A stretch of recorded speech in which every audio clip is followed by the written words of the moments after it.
Hello friends, welcome back to my channel know something. तेरे चलतु आज भिडियो आरंभ करिया। जन्मर द्वितीय भैल्यू होची मृत्यु।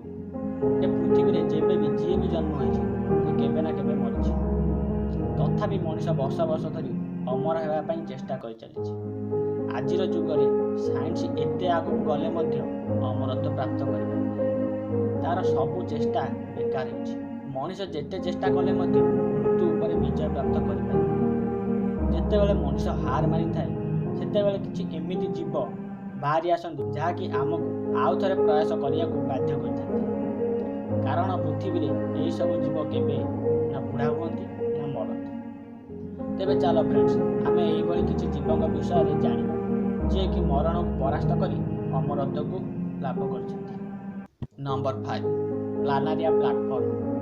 यह गोटे प्रकार कीट अटे जे कि पानी रे रहिया को पसंद करती। यार एमिति गोटे गुण अछि, तार शरीर को स्मॉल खंड खंड करदेले मध्य से खंड गुड़िक नुआ जीव होइथांती। सेमानकर क्षत गोटे राति मध्य ठीक हो जाए एवं एगुड़िक इंडिविजुअली चलप्रचल कर। Number 4, lungs.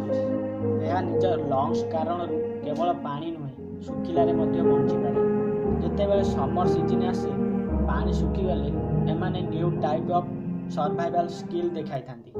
एमाने माटी भीतर को जाई गोटे रासायनिक पदार्थ छाड़ी थांती एवं यह माटी भीतर सोई जाती जे पर्यंत कंफर्टेबल सराउंडिंग न आसी थाए। एही माछ किछि वर्ष पर्यंत जीवित रहे without eating.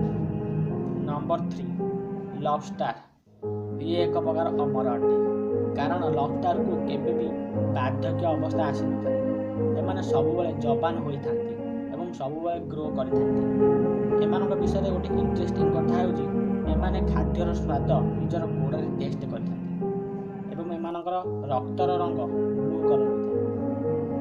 Number 2, the immortal jellyfish. एही जीव अमरत्व को प्रमाण करिଥାଏ। जेलीफिश जेबे ओल्ड होइଥାଏ तेबे गोटे मैजिक होइଥାଏ जहाँकि बुढ़ी जेलीफिश पुणी गोटे न्यू बॉर्न बेबी को बदली जाए। इमोर्टाल जेलीफिश रही साइकेल बारंबार न अटकी चली जाए। जदि कौन कारण मनीष यही प्रकार प्रक्रिया को जानीपारे तेबे मनीष हुए तो अमर हो। Number 1, the hydra. Greek mythology रे गोटे जीव थिला हाइड्रा जार बहु मुंड होइଥାଏ। यार मरिबा मध्य असंभव थिला। जदि यार गोटे मुंड को काटी दियो तेबे से स्थान रे आउ दुई नुआ मुंड आसी जाए। एही भली गोटे जीव वैज्ञानिक मानक हाथ में लागिथिला जहाँ एते बड़ नथिला किंतु यार नाम एवं लक्षण हाइड्रार सब गुण को प्रदर्शन करथिला। से समय रे साइंस एते डेवलप कर नथिबारु यह विषय रे जानि पारि नथिले किंतु एबे साइंटिस्ट माने प्रमाण कर दैछन्ति जे ए जीव गोटे प्रकार अमर। यह गोटे अठालिया प्राणी अटे। यार मुंड आकृतिर बहुत टेंटाकिल्स बाहरी थाए। जदि यार टेंटाकिल्स को काटी दिया जाए तेबे तार टेंटाकिल्स पुणी बढ़ी जाए। एही जीव मध्य केबे बुढ़ा होई नଥାଏ। एमाने समय संगे जवान और शक्तिशाली होई जाते। यार मरिवार कारण केवल ही अन्य जीवर